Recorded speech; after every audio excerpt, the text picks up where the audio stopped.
Are you ready to unlock the secret of presenting your research data in most impactful way? Imagine your research paper impressing everyone with clear, well analyzed, and perfectly interpreted data that tells your whole story. Stay with me as we dive into the world of representation of data, data processing, and analysis and interpretation of data. Hello researchers, मैं आपका दोस्त doctor Prashant Singh. Welcome back to this channel. आज हम बात करेंगे एक बहुत ही important topic के बारे में जो हर रिसर्चर को अपने थीसिस या रिसर्च पेपर में समझना होता है। तो सबसे पहला चीज है रिप्रेजेंटेशन ऑफ डेटा। सबसे पहले रिप्रेजेंटेशन ऑफ डेटा की बात करते हैं। तो डेटा को रिप्रेजेंट करने का मतलब होता है उसे ऐसे फॉर्मेट में प्रेजेंट करना जो आपको रीडर को इजीली समझ में आ जाए।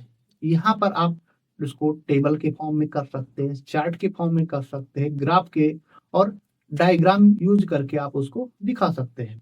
मान लीजिए आप एक सर्वे कंडक्ट कर रहे हो और आपको अपने रिस्पोंडेंट को के रिस्पॉन्स को प्रेजेंट करना है, तो आप बार ग्राफ या पाई चार्ट का यूज करते हैं। डेटा को विजुअली रिप्रेजेंट कर सकते हैं।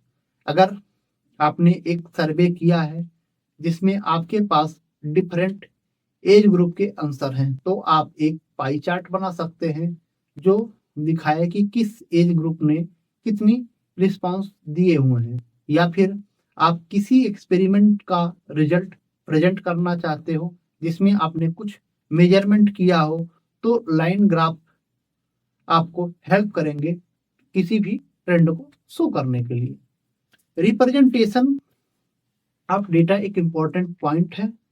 आपको अपने डेटा को कितना सिंपल और क्लियर बनाना है कि रीडर को कोई कंफ्यूजन ना हो। और याद रखिए, विजुअल रिप्रेजेंटेशन को आपके एनालिसिस के साथ साथ लिंक करना बहुत जरूरी है। अब हम लोग दूसरे टॉपिक की बात ऊपर आते हैं, डेटा प्रोसेसिंग।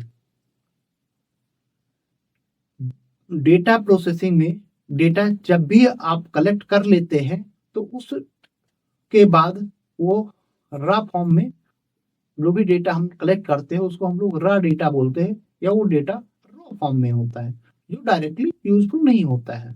डेटा प्रोसेसिंग का मतलब है कि उस रॉ डेटा को ऑर्गेनाइज करना, क्लीन करना और ट्रांसफॉर्म करना ताकि वो आपके एनालिसिस के लिए रेडी हो पाए।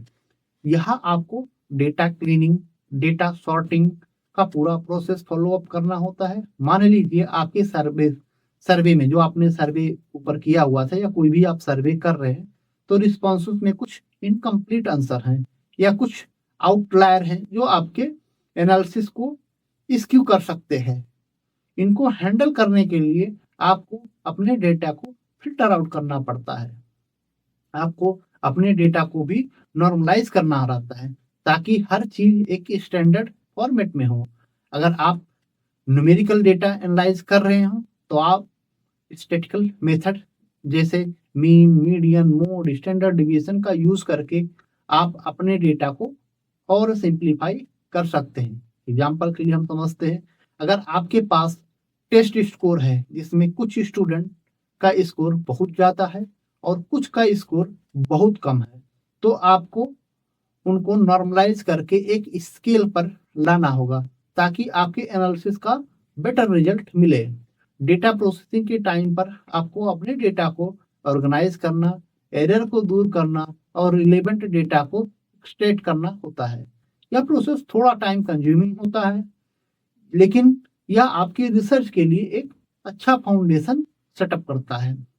अब हम लोग डेटा प्रोसेसिंग तो कर लिए, अब एनालिसिस एंड इंटरप्रिटेशन। अब हम तीसरे स्टेप की बात करेंगे। अब बात करते हैं कि डेटा एनालिसिस और इंटरप्रिटेशन की। यह वो स्टेज है जो आप अपने डेटा को का एक तरीके से इवेल्यूएशन कर सकते हैं, उस डेटा का मूल्यांकन कर सकते हैं और उसके बेसिस पर आप एक कंक्लूजन ड्रॉ कर सकते हैं। एनालिसिस का मतलब होता है डेटा को सिस्टमेटिकली इवेल्युएट करना। आपको देखना होता है कि डेटा में किस तरह की पैटर्न्स बन रहे हैं, इसका ट्रेंड क्या है, इसमें डेटा के आपस में रिलेशनशिप क्या दिखाई दे रहे हैं। आप स्टैटिस्टिकल टूल्स या सॉफ्टवेयर का हेल्प ले सकते हैं, जैसे कि बहुत फेमस सॉफ्टवेयर है, SPSS है, एक्सेल है, या फिर और लैंग्वेज है, आर का यूज कर सकते हैं। एग्जाम्पल से हम समझते हैं, अगर आपके पास में सेल्स डाटा है तो आप देख सकते हैं कि किस मंथ में सेल्स ज़्यादा थी और किस मंथ में सेल्स कम थी। इस पे आप आइडेंटिफाई कर सकते हैं कि किस टाइम पीरियड में आपको अपनी मार्केटिंग स्ट्रेटजी एडजस्ट करना होगा।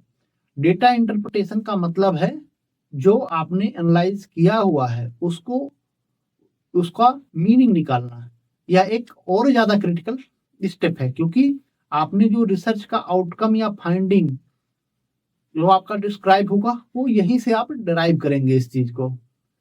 अगर आपने एक सर्वे किया जिसमें लोगों से हेल्थ अवेयरनेस के बारे में क्वेश्चन पूछा गया, तो आप डेटा एनालिसिस के बाद यह समझ सकते हैं कि किस एज ग्रुप में हेल्थ अवेयरनेस ज़्यादा है और किस में कम है। इसका इंटरप्रिटेशन करते वक्त आपको आपके लिए इम्पोर्टेंट है कि आपने जो फाइंडिंग को आपने रिसर्च क्वेश्चन के साथ में रिलेट करवाना है। एक तरीके से हम अगर पूरी इस चीज को समराइज करें तो इसमें 3 इम्पोर्टेंट स्टेप है आपको जो अपने रिसर्च में फॉलो अप करना होता है, और उसको हम बहुत शॉर्ट में और एकदम सिंपल लैंग्वेज में समझने की कोशिश करेंगे।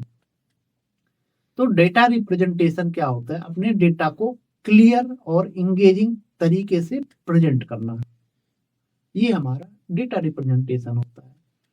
डेटा प्रोसेसिंग, रॉ डेटा को क्लीन और ऑर्गेनाइज करें ताकि एनालिसिस करने के लिए आपका डेटा रेडी हो पाए। डेटा एनालिसिस एंड इंटरप्रिटेशन, अपने डेटा का मूल्यांकन करना, एनालिसिस करना और मीनिंगफुल कंक्लूजन निकालना या मीनिंगफुल कंक्लूजन ड्रा करना।